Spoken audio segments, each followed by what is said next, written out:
And we think about the accomplishments that they've made in life and what they did for God and God's kingdom. But today's lesson focuses on their dads. Not them specifically, but who raised them.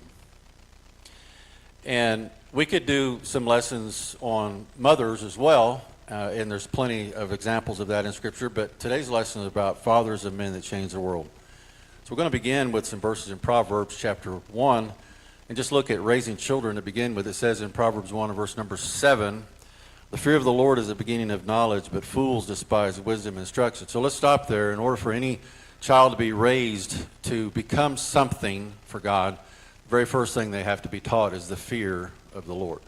Number one. Verse number 8, "My son, hear the instruction of thy father, and forsake not the law of thy mother, for they shall be an ornament of grace upon thy head and chains about thy neck." Chapter 4 and verse 1. Proverbs 4 verse 1, "Hear, ye children, the instructions of a father, and attend to know understanding." Chapter 22 and verse 6. Many of you probably know this verse by heart. 22:6. "Train up a child in the way that he should go, and when he is old, he will not depart from it." Ephesians chapter 6, 1 through 4. Ephesians 6, 1 through 4.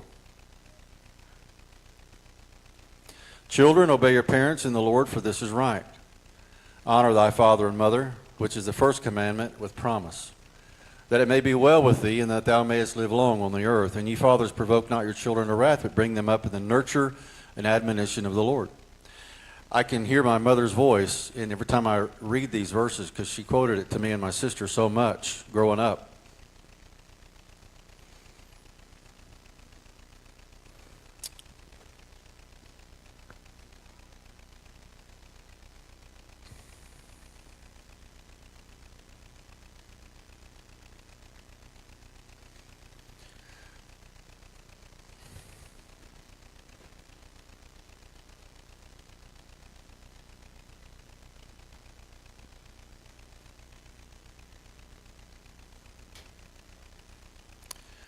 Thank God for mothers too. All right. Let me get my composure here. Genesis chapter 5.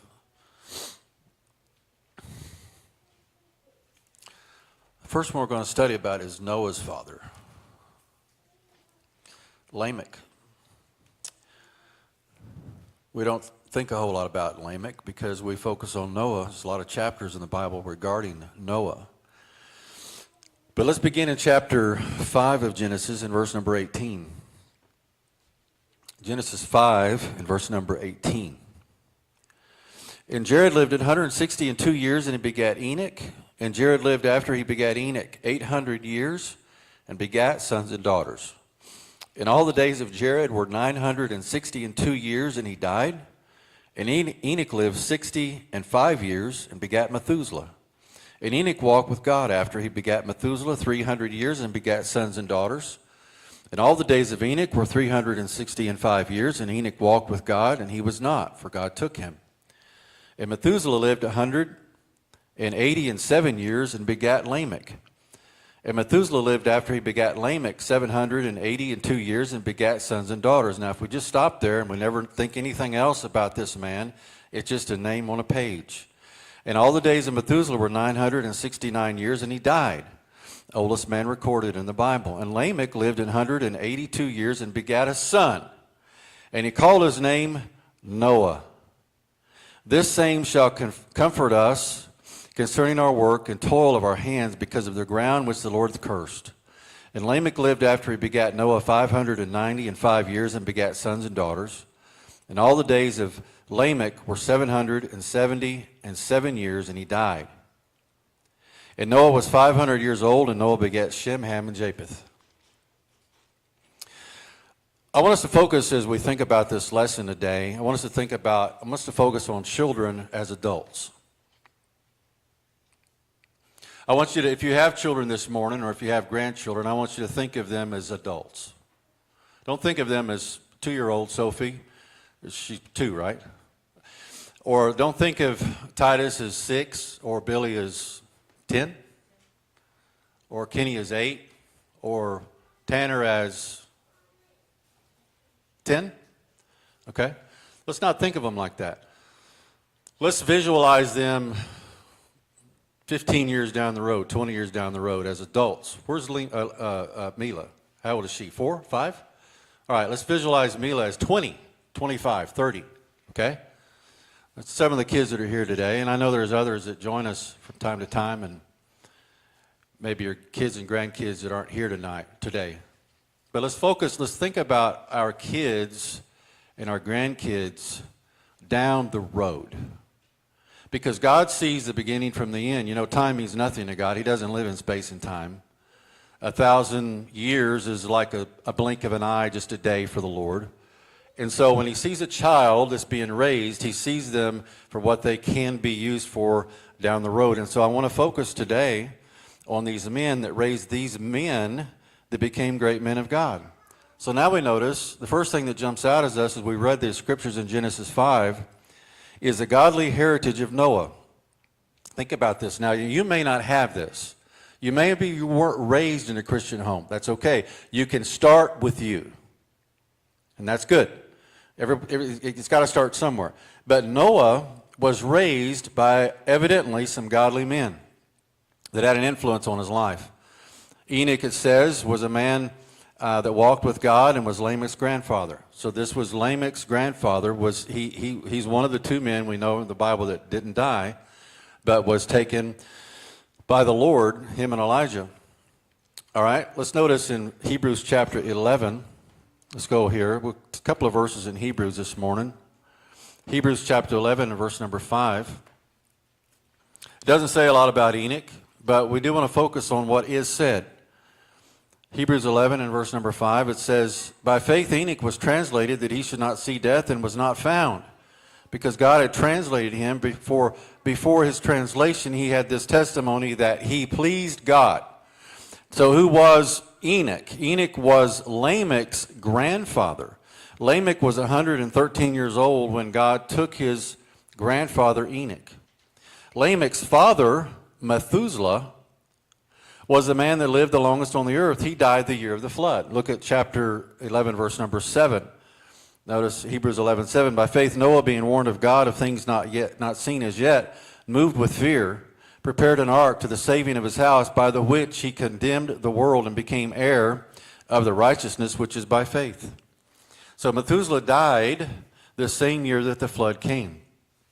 It's obvious that Noah had a heritage of men in his life that helped mold his faith. If you study the chronological records, you'll notice that Noah was just 10 generations removed from Adam in the creation.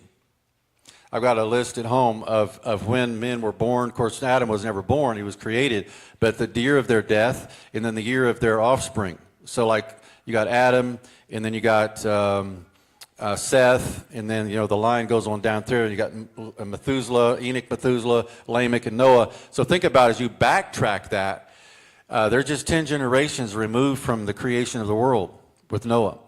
So we ask the question, did Methuselah know that Lamech realize that this child, Noah, they were rearing to serve the Lord, would one day be one of 8 people alive on this earth? I mean, think about this, the fact that Lamech had no idea that there was going to come a day that his son, this son that he raised, and I want us to think about something as we consider these men, and I've talked about this before, but I want to reiterate it in this lesson. These men and women that God have used all throughout life since the creation of man, all of us started out as babies.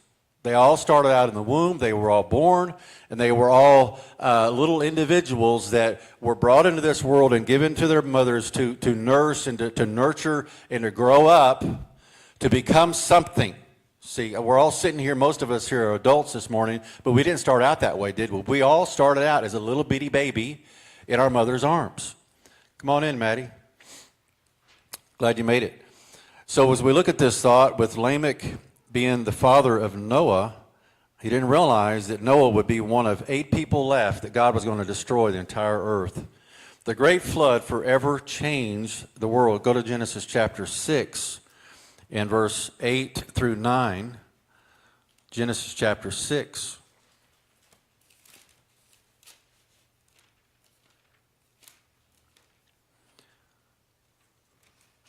In verse 8 it says, "But Noah found grace in the eyes of the Lord, and these are the generations of Noah. Noah was a just man and perfect in his generations, and Noah walked with God." So we ask the question regarding this just man, Noah, how did he learn to walk with God? A man has one chance to live for the Lord and influence his children to serve the Lord, and that's in his generation. In chapter 7 of Genesis, verse 1, it says, "And the Lord said unto Noah, Come thou and all thy house into the ark, for thee have I seen righteous before me in this generation." Now notice this. Out of all the people on the face of the earth, God picked out this one man. And I'm sure Noah was thinking, "Who am I, Lord? I'm just one man. I'm just a man trying to serve God." But God called him to do something, to build an ark. It never rained before. The world had never seen rain, so they didn't know what it was.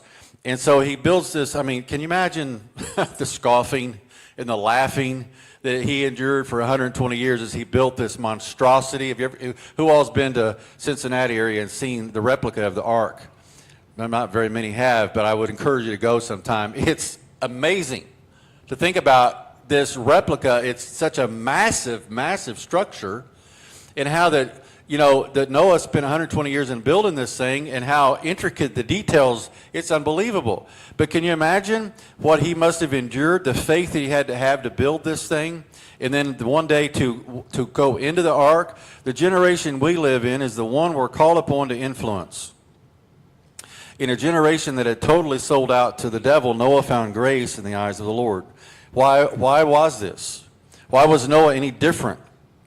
Well, one of the reasons that Noah was different, of course, he had choices to make, and just whether to serve God or not. But one of the reasons that Noah was different is because he had a godly heritage. He had men in his life that were a witness to him. He was influenced to follow the Lord because he saw the faith of his father Lamech, and his grandfather Methuselah. He saw the faith. Methuselah died the year of the flood. If you look at the generational history of it, he died the year of the flood, and so he lived right up to that period of time. And I'm going to guess that he might have been one of those men who was probably wanting to get on the ark with him. But God didn't allow him to. He went ahead and took him home to glory. But the thing is, Methuselah probably was a man. I was just thinking about, like, my grandfather, who was kind of one-armed man, who cut off here on his left. His left arm was cut off. He got caught in a corn picker and had a little nub, and he would sit around with that little nub and rub it, and let us kids, we'd rub it because it was real soft, and we thought it was fun. But he'd sit around and he would talk about God. He would talk about the things of God. He would talk about his history of growing up, like Brother Jimmy did this morning in Sunday school, and the influence that men had on his life. Amen. All right, so Methuselah, no doubt, and Lamech was this to Noah. Next one is Moses. Go to Exodus chapter 6 and look at verse 18 through 20. We're going to look at Moses' father. His name was Amram. Exodus chapter 6 and verse number 18, it says here, "But with thee will I establish," let's see, that must be the wrong chapter. Where am I at? Let's see. I've got to find this because I've got the wrong one written down. It's where Amram is mentioned. Exodus. I'm in Genesis. Okay, go to Exodus chapter 6 and verse number 18. Exodus chapter 6 and verse 18 through 20. Here it is, and it says, "And the son of Kohath were Amram and Izhar and Hebron and Uzziel, and the years of the life of Kohath were 133 years. And the sons of Merari and Mahali and Mushi, these are the families of the Levi according to their generations. And Amram took him Jochebed, his father's sister, to wife, and she bare him," notice this, "Aaron and Moses. In the years of the life of Amram were 137 years. All right, so we're studying about fathers of great men. Fathers of great men. The father of Moses was Amram. So the first thing we want to consider about Amram is that he was living in a time in Egypt where there was a decree that all male babies would be killed at birth. If you go back to chapter 1 of Exodus, and then we'll look at verse number 6. Exodus chapter 1 and verse number 6, it says, "And Joseph died, and all his brethren, and all that generation. And the children of Israel were fruitful, and increased abundantly, and multiplied, and waxed exceedingly mightily, and the land was filled with them. Now there arose up a new king over Egypt, which knew not Joseph. And he said unto his people, Behold, the people of the children of Israel are more and mightier than we. Come on, let us deal wisely with them, lest they multiply. And it come to pass that when there falleth out any war, they join also unto our enemies, and fight against us, and so get them up out of the land. Therefore they did set over them taskmasters to afflict them with their burdens, and they built for them, they built for Pharaoh treasure cities, Pithom and Ramses. But the more they afflicted them, the more they multiplied and grew. And they were grieved because of the children of Israel, and the Egyptians made the children of Israel to serve with rigor. And they made their lives bitter with hard bondage, in mortar, and in brick, and in all manner of service in the field. All their service wherein they made them serve was with rigor. And the king of Egypt spake to the Hebrew midwives, of which the name of the one was Shiphrah, and the other was Puah. And he said, When ye do the office of a midwife to the Hebrew women, and see them upon the stools, if it be a son, then ye shall kill him. But if it be a daughter, then shall she live. But the midwives feared God, and did not as the king of Egypt commanded them, but saved his men children alive. And the king of Egypt called for the midwives, and said unto them, Why have ye done this thing, and why save the men children alive? And the midwives said unto Pharaoh, Because the Hebrew women are not as the Egyptian women, for they are lively, and are delivered ere the midwives can come in unto them. Therefore God dealt with the midwives, and the people multiplied, and waxed very great. And it came to pass, when the midwives feared God, because they feared God, that he made them houses. And Pharaoh charged all his people, saying, Every son that is born ye shall cast into the river, and every daughter ye shall save alive. So this is the edict that is in place. If you were a young family having children today, and you found yourself to be pregnant, and in that day there was no ultrasound, so you wouldn't know what you were going to have. And if you're with child with a son, and when that son was born, there's a death sentence on him as soon as he entered into this world. And this was the case with Amram and Jochebed, who was Moses' parents. Now we know the story.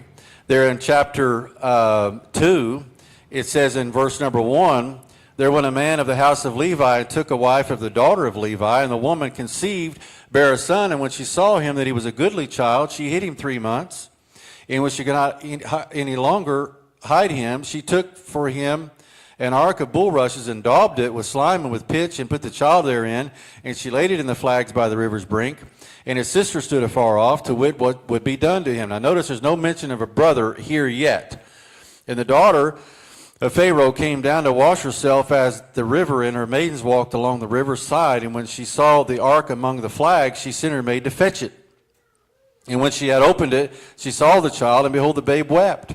And she had compassion on him, and said, This is one of the Hebrew children. Then said his sister to Pharaoh's daughter, Shall I go and call thee a nurse of the Hebrew women, and that she may nurse the child for thee? And Pharaoh's daughter said to her, Go, and the maid went and called the child's mother.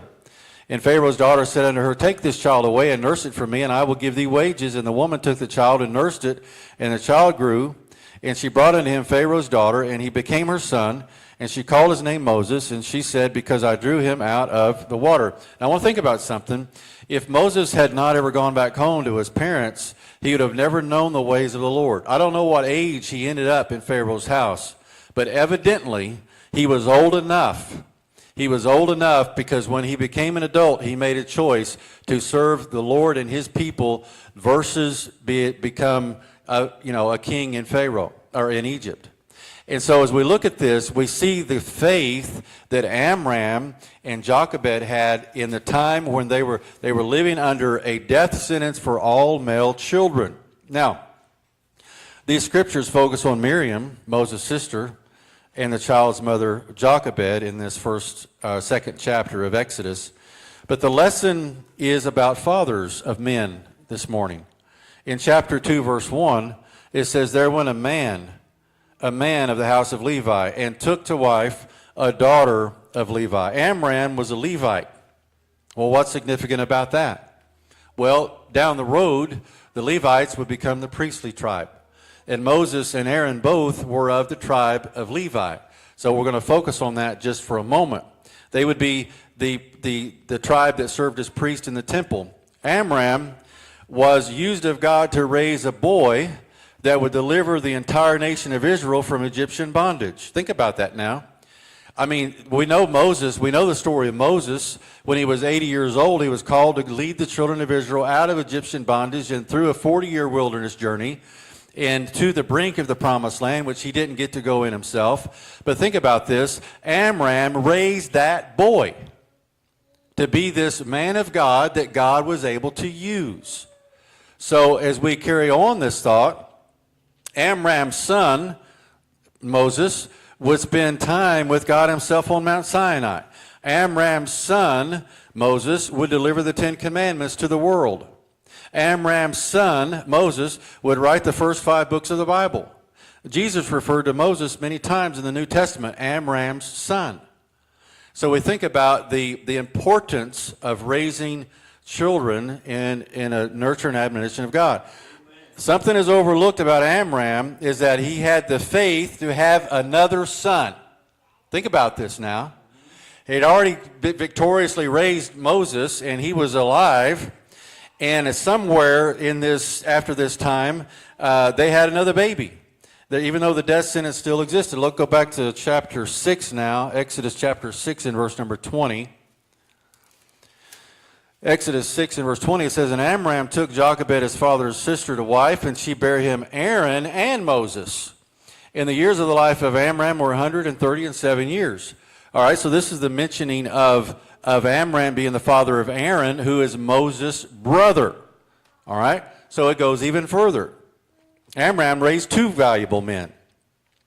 Amram and Jochebed had to hide their second son, Aaron, from the Egyptian rulers as well. Nothing said in Scripture about these events, but the edict is still in place. Amram's son, Aaron, would be Moses' mouthpiece. Go to chapter 4. Would be Moses' mouthpiece for the people and Moses. So let's look at chapter 4, verse number 10. Exodus 4, verse 10. And Moses said unto the Lord, O my Lord, I am not eloquent, neither heretofore nor since thou hast spoken unto thy servant, but I am slow of speech and of a slow tongue. And the Lord said unto him, Who hath made man's mouth? Or who maketh the dumb or deaf or the seeing or the blind? Have not I the Lord? Now therefore go, and I will be with thy mouth, and teach thee what thou shalt say. And he said, O my Lord, send, I pray thee, by the hand of him who thou wilt send. He's trying to get out of this calling. And the anger of the Lord was kindled against Moses, and he said, Is not Aaron the Levite? Notice he called him the Levite. Aaron the Levite, thy brother? He said, I know that he can speak well. And also, behold, he cometh forth to meet thee, and when he seeth thee, he will be glad in his heart. And thou shalt speak to him, and put words in his mouth, and I will be with thy mouth, and with his mouth, and will teach you what ye shall do. So what did God do? God called Aaron, Moses' brother, to be his mouthpiece, because Moses was so afraid to speak to Pharaoh. And I don't know if he claimed to have some sort of speech problem, but regardless of this, God says, well, your brother doesn't, so let's let him do the job for you. Well, not only did he do that, he became the first high priest, and we'll look at that next. Go to chapter 28, Exodus chapter 28 and verse 1. Exodus 28 and verse 1. It says here, And take unto thee Aaron thy brother and his sons, notice Aaron and his sons, and from among the children of Israel, that he may minister unto me in the priest office, even Aaron, Nadab, and Abihu, and Eleazar, and Ithamar, Aaron's sons. So this, notice the generational blessing, okay? It didn't just stop with Amram, but it carried over into Moses' life and Aaron, and then now we're seeing something special about Aaron's sons. She's not bothering me, Brother Nick. If you want to let her sit here, don't bother me a bit. So, but it's a blessing actually to hear her talk. But the thing is about Aaron is that his sons became a great lineage in the nation of Israel. Let's go to Hebrews chapter 5, and I want you to notice something about what's said about Aaron here. You know, when you really start digging through Scripture and start looking for specific names, you can find a lot more in there than kind of meets the eye. But in Hebrews chapter 5, verse 1 through 4, it says, "For every high priest taken from among men is ordained for men in things pertaining to God, that he may offer both gifts and sacrifices for sins. Who can have compassion on the ignorant and on them that are out of the way? For that he himself also was compassed with infirmity, and by reason hereof he ought, as for the people, so also for himself, to offer for sins." Notice this verse, "And no man taketh this honor unto himself, but he that is called of God, as was Aaron." Notice this. Moses was called where? At the burning bush. He was shepherding the sheep on the backside of the desert, and he turned and looked, and there was a bush that was on fire, which you didn't see many fires in the desert because it became brush fires and it swept the land. But a bush was on fire, and it just kept burning and burning and burning, and Moses went over to it, and God spoke to him out of that bush and called him to do the work that he wanted him to do. Well, what we see, according to Hebrews 5, verse number 4, that Aaron, Moses' brother, Amram's son, was called of God to do what? To be the first high priest for the nation of Israel. And all of his sons. Now notice, in order to be a priest, you had to be a Levite. You had to serve. If you served in the priest, you had to be a Levite. But if you were if you were going to be a high priest or in the priestly line, you had to be a descendant of Aaron. You see, there was a very special thing to this lineage. Now notice next in Psalm 105 and verse 26. Even the Psalms talks about this man. Psalm 105 and verse number 26. It says here, "He sent Moses his servant and Aaron, whom he had chosen." All right, chosen of God. Now, we're hitting hard and we're jumping on. Okay, so we're done with Moses. We're done with Aaron. Let's go to David. Go to 1 Samuel chapter 16 and verse number 1. We're going to learn about Jesse. We know a lot about David. David killed Goliath. David killed the lion and the bear with his bare hands. He was the first king, real good king, or the first real king of the nation of Israel. And God said that on this man's throne, there would never cease to be a king from his lineage. God said, "My mercy I'll never take from his line." And notice next, we're going to learn about something regarding his father Jesse in 1 Samuel chapter 16, verse number 1. "And the Lord said unto Samuel, How long wilt thou mourn for Saul, seeing I have rejected him from reigning over Israel? Fill thine horn with oil. Go, and I will send thee to Jesse the Bethlehemite, for I have provided me a king among his sons." Now, God didn't say to Samuel, he didn't say, "I want you to go to this area in Bethlehem, and I want you to find a boy named David." And he's probably out in the sheepfold somewhere. That's his job. Go find David. No, he didn't name David, but he did name Jesse. And he says there in verse number 1, he said, "I will send thee to Jesse